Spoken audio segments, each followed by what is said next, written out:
Drink Pepsi Black for max taste, no sugar. Pepsi Black time, 18 hours.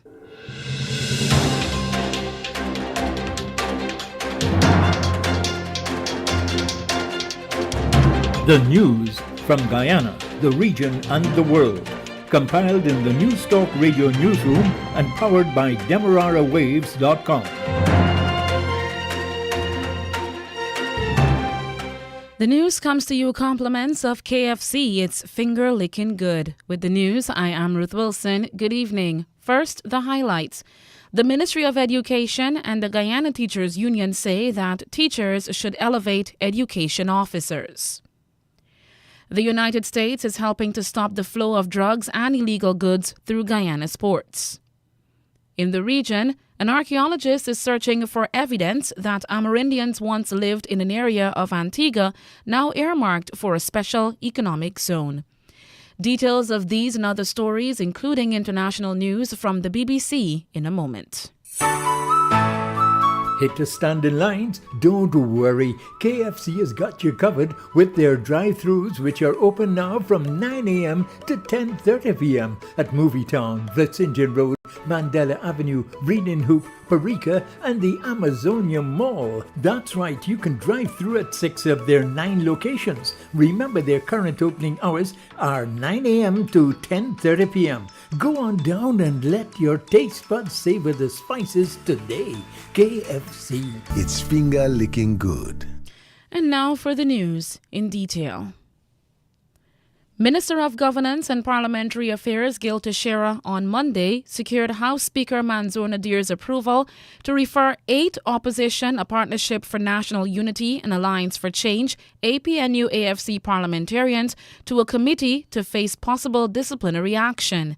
Of the 8 opposition parliamentarians, the Governance and Parliamentary Affairs Minister singled out Annette Ferguson and Mr. Vince Roy Jordan for removing the mace. And whereas honourable members Annette Ferguson and Vince Roy Jordan further committed breaches of privilege by forcefully, unauthorizedly, and in a disorderly fashion, removing the mace from its rightful position and attempting to remove it from the chamber, thereby creating grave disorder and chaos, which resulted in injuries to a member of staff of the Parliament office and damaged the mace. Mr. Teixeira also cited Ms. Tabitha Sarabo Haley for allegedly damaging equipment in a control room at the Arthur Chung Conference Centre, where parliamentary sittings are being held due to COVID. And whereas Honourable Member Tabitha Sarabo Haley committed contempt and breaches of privilege by unauthorizedly entering the communication control room of the Arthur Chung Convention Centre, which is the chamber, a part of the Chamber of the National Assembly as proclaimed by His Excellency the President since September 2020, and destroyed several pieces of audiovisual equipment being public property with the intention to disrupt the sound and internet connection so as to affect the Assembly from conducting its lawful business. For its part, APNU-AFC had hoped to get a motion considered for 21 government parliamentarians to be referred to the Privileges Committee, but Mr. Nadir said the motion appeared on a press release letterhead of opposition leader Joseph Harmon. The Minister of Education, Priya Manik-Chan, and the President of the Guyana Teachers Union, GTU, Mark Light, on Monday, International Education Day, said that teachers should be allowed to evaluate the performance of education officers. Appearing on News Talk Radio Guyana, Demerara Waves Online News, Ms. Manik-Chan was responding to a question about the likelihood of education officers being anonymously evaluated against the background of plans to license teachers. It shouldn't have to be anonymous. You see, that's part of growth. I mean, if we begin with anonymous evaluation, then we should certainly aim to phase that out after a while. There should be no hesitation in holding each other accountable. If we measure and evaluate and we're not seeing from any of those what we should see, then measures must be taken to make sure what their output was intended, we get, or else it's our children or our nation that would suffer.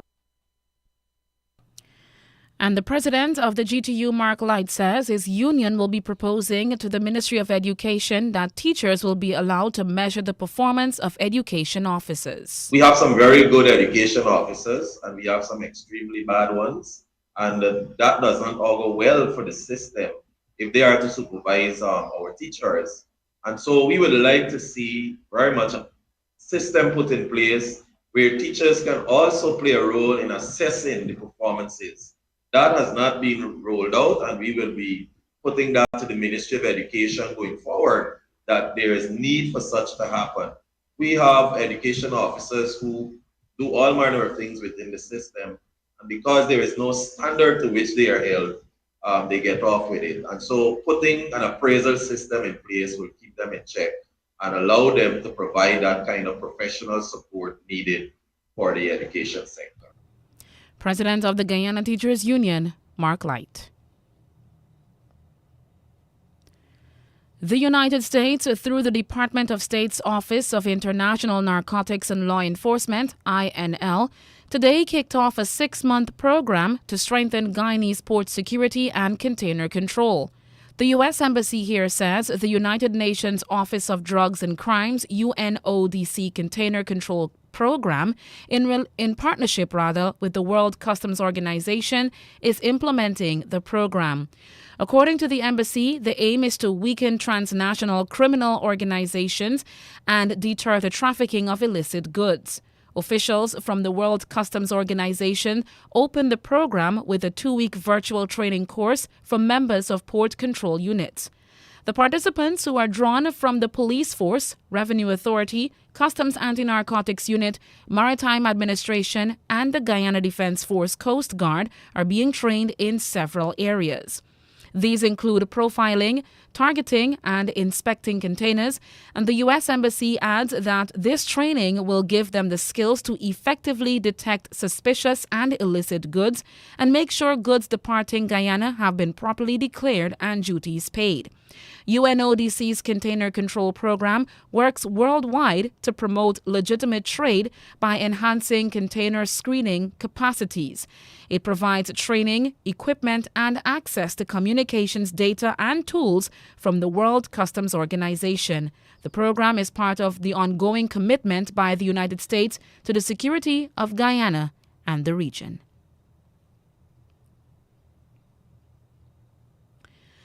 The Bill and Melinda Gates Foundation is assisting Guyana in conducting research to better understand the malaria parasite and vector. The research is being led by the T.H. Chan School of Public Health, Harvard, and the Ministry of Health. Health Minister Dr. Frank Anthony says the aim is to allow Guyana to develop 3 new capacities. These are parasite and mosquito molecular surveillance, monitoring spatial temporal distribution of malaria, and monitoring for artemisinin resistance.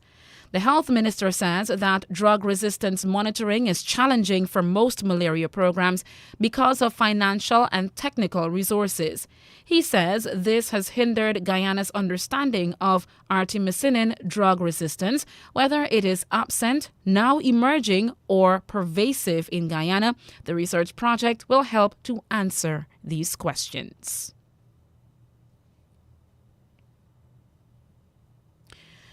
Former leader of the People's National Congress Reform will be resigning as chairman of a Partnership for National Unity before this weekend. He, however, wants to remain as a representative of the list of candidates for APNU-AFC in keeping with the revised Hermanston Accord that he would be the representative and AFC leader Kemraj Ramjatan would be the deputy representative for 5 years. Mr. Granger, in his meeting with top officials of the AFC, sought assurance that this was their understanding of the accord.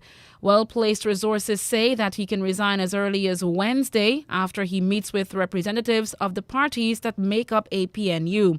The sources say that Mr. Granger is then due to meet with the current leader of the People's National Congress Reform, Aubrey Norton. It is not yet clear what all of this will mean for Mr. Joseph Harmon's post as opposition leader.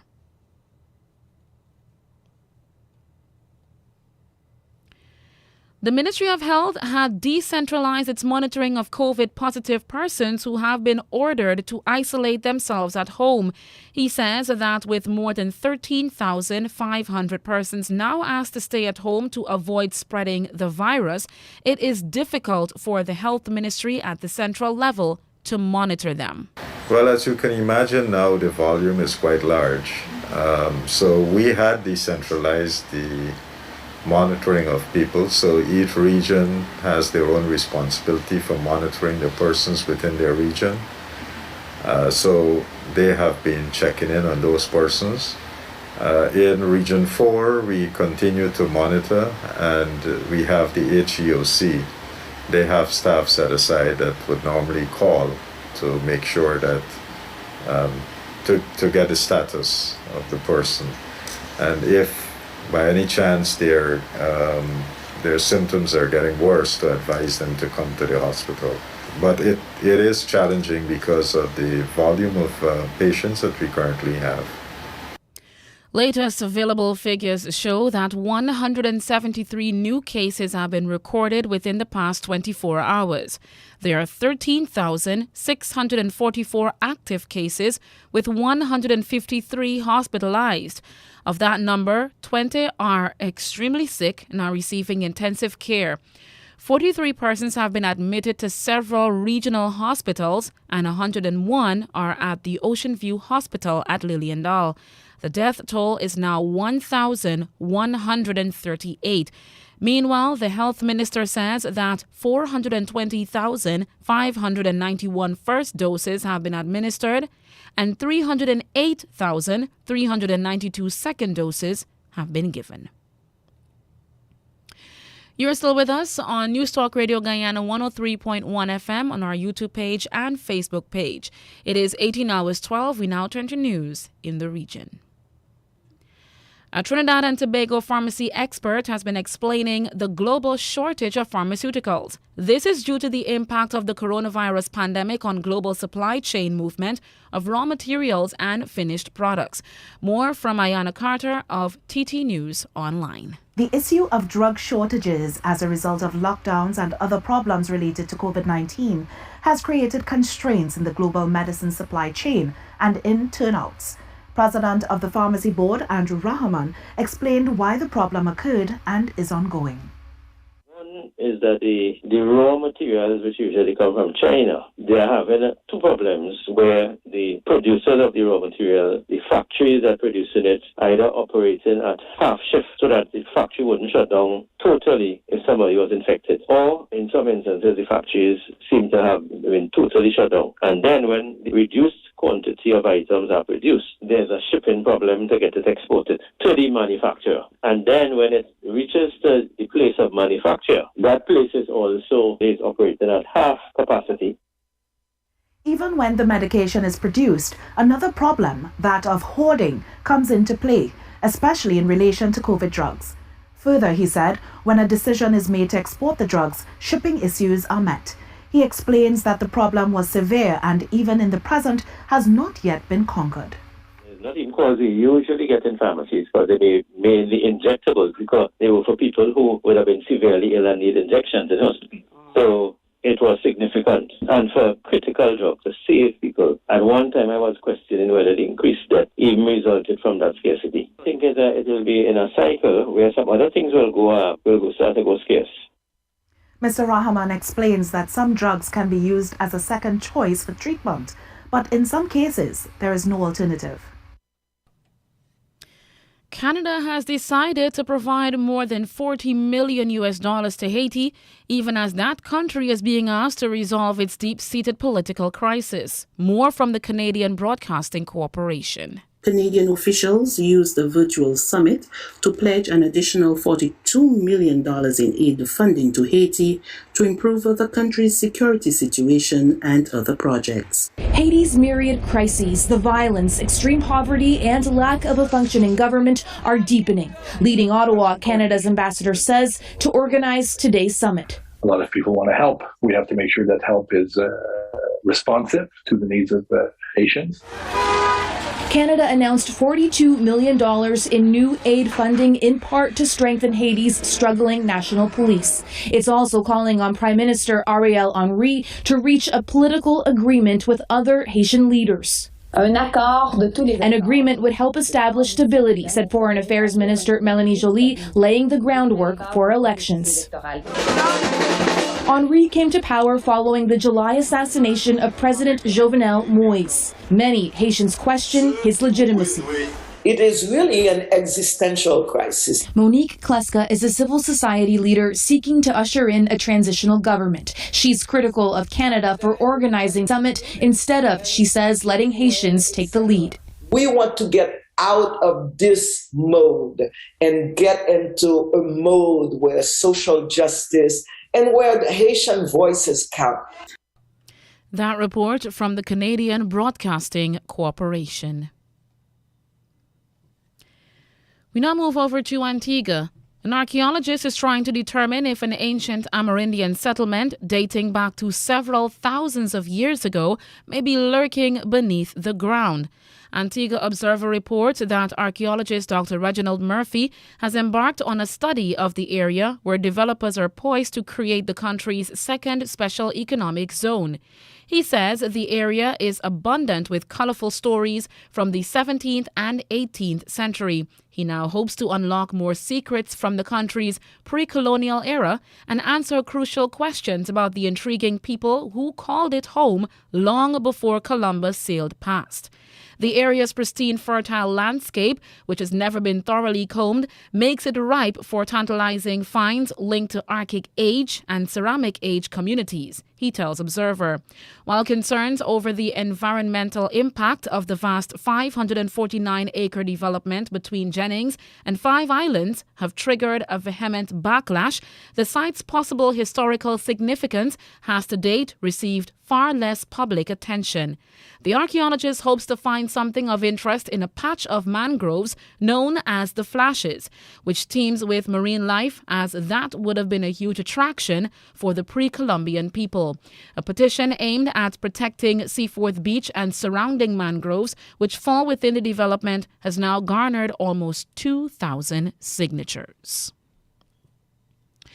At 18 hours 18, we now bring you the international news from the BBC. Hello, I'm Chris Barrow with the BBC News. President Biden is holding talks with key European allies as Western powers focus their efforts on drawing up a common strategy in the face of Russian aggression towards Ukraine. The Pentagon has said troops based in the US are on a heightened state of alert after NATO earlier said it was sending additional planes to its eastern flank.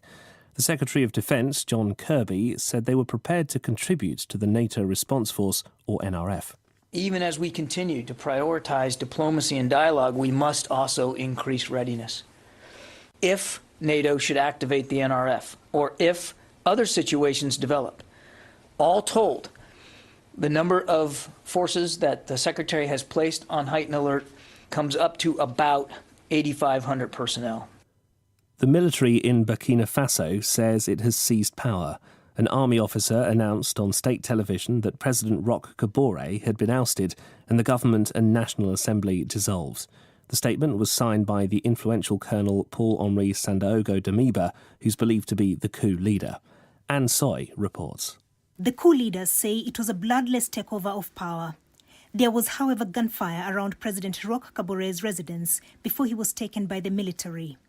The regional bloc, ECOWAS, has said they hold the soldiers responsible for the deposed president's well-being. The military announced that he is in a secure location. Earlier, the news of his detention was received with cheers and celebrations in the capital, Ouagadougou. There have been growing frustrations over the failure of his government to stop militant attacks from groups linked to Al-Qaeda and the Islamic State. The British Prime Minister's office has admitted that staff at Downing Street gathered to wish Boris Johnson a happy birthday during the first pandemic lockdown in June 2020. It's the latest in a string of revelations about parties held there or in other government departments during coronavirus restrictions. Mr Johnson is facing widespread public outrage and calls to resign.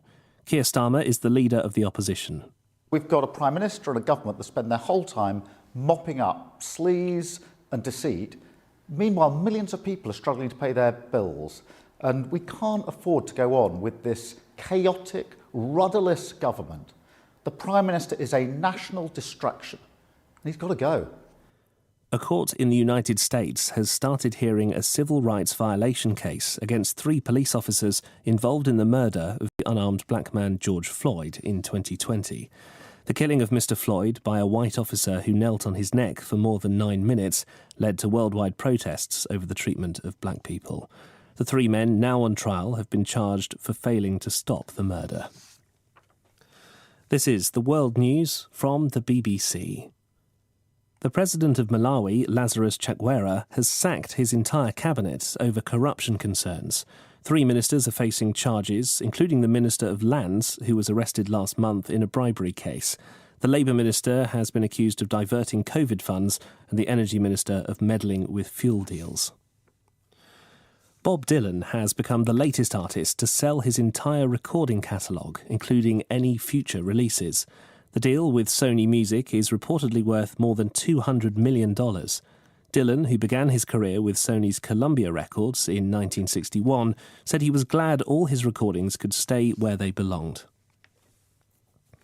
The James Webb Space Telescope, one of the most powerful instruments for studying the cosmos, has arrived at its final destination 1.5 million kilometres from the Earth. The next 5 months will be spent getting Webb's instruments ready for their main task, capturing the light from the first stars that shone in the universe. Jonathan Amos reports. A small 5-minute engine burn announced James Webb's arrival at its destination. This far-flung location will see the telescope avoid the big swings in temperature and light endured by missions placed much closer to Earth. But before the quest begins, Webb must first focus its golden mirror. Small motors will adjust the curvature on the reflector's 18 separate segments to make them work as one coherent unit, a task that will demand the utmost precision.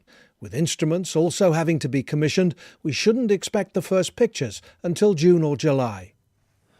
The Gambia have become the latest team to reach the quarter-finals of football's Africa Cup of Nations in Cameroon.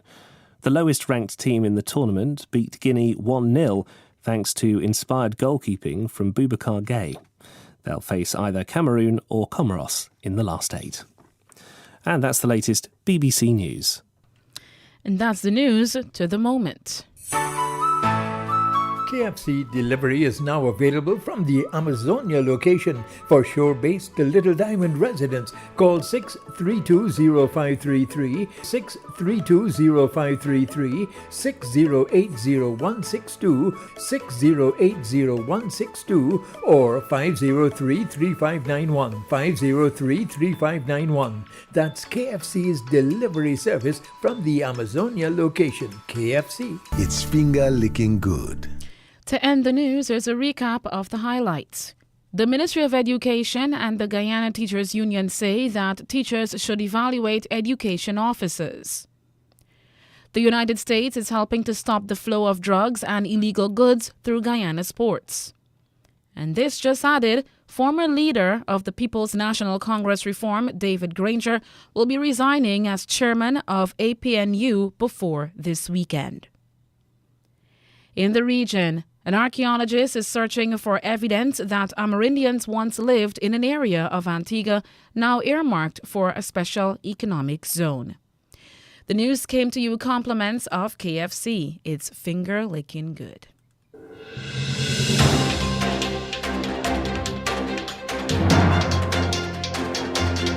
This has been the news, compiled in the News Talk Radio newsroom. For ongoing updates, visit demerarawaves.com, and you can check facebook.com/demwaves and twitter.com/demwaves.